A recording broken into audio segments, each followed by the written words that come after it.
equation. The ICC needs support from its member states.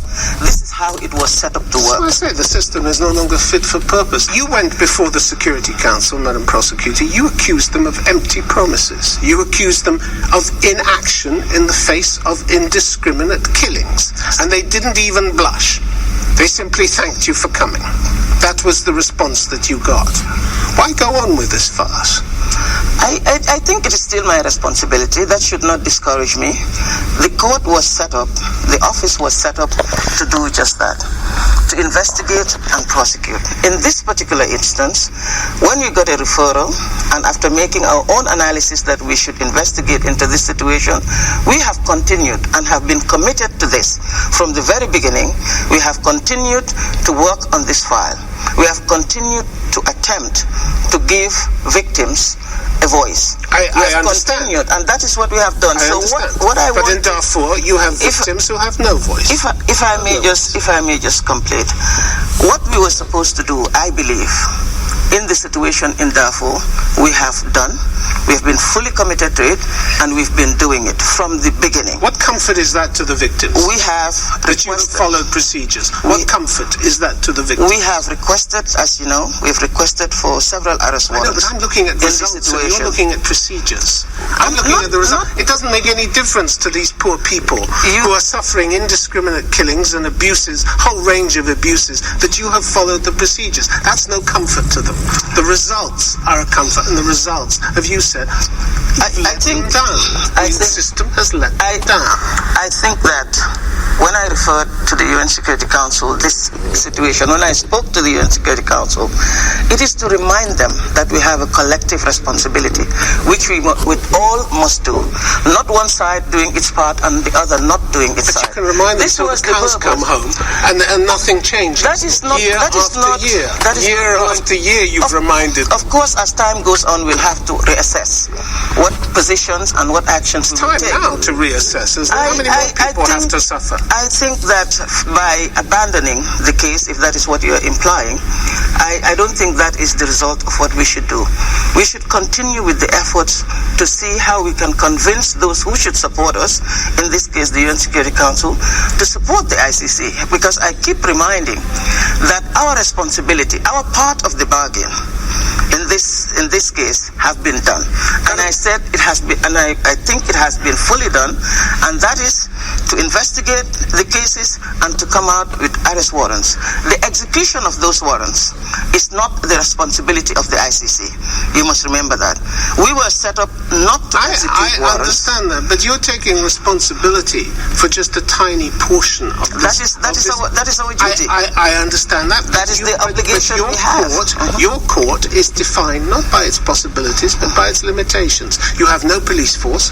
You have no enforcement mechanism. Yeah. You have no support in the Security Council, it seems. Powerful forces against you there. 3 out of 5 of the permanent members, the most powerful members, are not even parties to the Rome Statute. And your warrants are dismissed around the world and not executed by people who have signed binding international agreements to execute them. They're not worth the paper they're written on, are they? I believe this is incorrect, because we have issued several arrest warrants, and some of them have been executed. Some of them have been executed. But some of the most important haven't.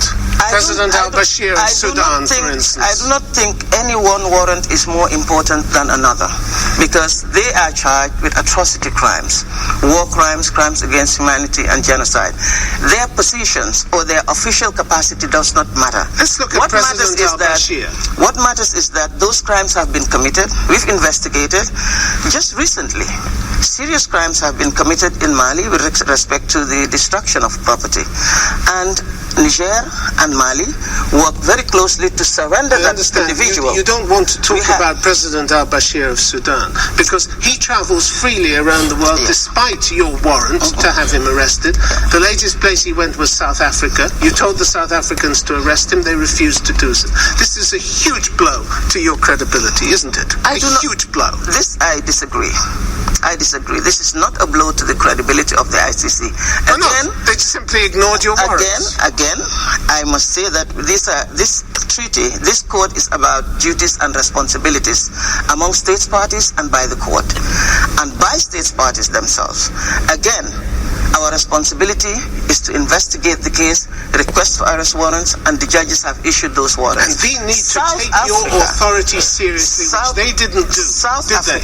They didn't take your authority seriously. South Africa has the responsibility, has the obligation under the statute, has the legal duty to arrest when there is a fugitive on its soil. Which they have that responsibility. And you were deeply disappointed. I am disappointed. I am deeply disappointed. And with the Security Council that took no action either. I am disappointed. And what we were supposed to do again, with respect to that, I believe the court has done. But what is positive in this, Tim, you have to remember, is that the South African judicial system itself took up the responsibility to oblige the authorities to arrest. You're like the surgeon who comes to a patient. The patient dies, and you're saying, "But it was a great operation. It was a great operation. We did a great job, but the patient died." I do not. You didn't get the result you wanted. I do not. This was a failure for the ICC. It is not a failure for the ICC because that responsibility. Your warrant was ignored. No, that responsibility is not ours. We did not ignore the warrant. It's South Africa that has an obligation. They don't take your warrant seriously. This is a big problem to your credibility. I think it is a simplistic way of looking at things. It is really not actually the fault of the ICC, because I tried to explain to you that the ICC was set up like that. We don't have these powers, and you have recognized it. We don't have the powers of arrest. You had in Africa 34 countries, I think, that signed up to the Rome Statute. Yes. And now you have Africans, time and again, African leaders saying this court isn't for us. We had President Museveni of Uganda saying at the end of 2014, "I supported the court at first," he said, "but they've turned it into a vessel for oppressing Africa, so I'm done with that court." Kenyan Foreign Minister, "They're treating us like toddlers. Africa feels marginalized." On your watch, you as an African, you're losing Africa. You're losing Africa's participation in this court. I don't think I am. That's a central blow to the credibility of this court. I do not think that the voices of a few leaders or a few people from Africa should be used to disregard the support that we still have in Africa. We do have support in Africa. As I told you, just recently, we were an individual was arrested by Africans and surrendered to the court. This is the situation in Mali. And before that, we have had other African countries arresting individuals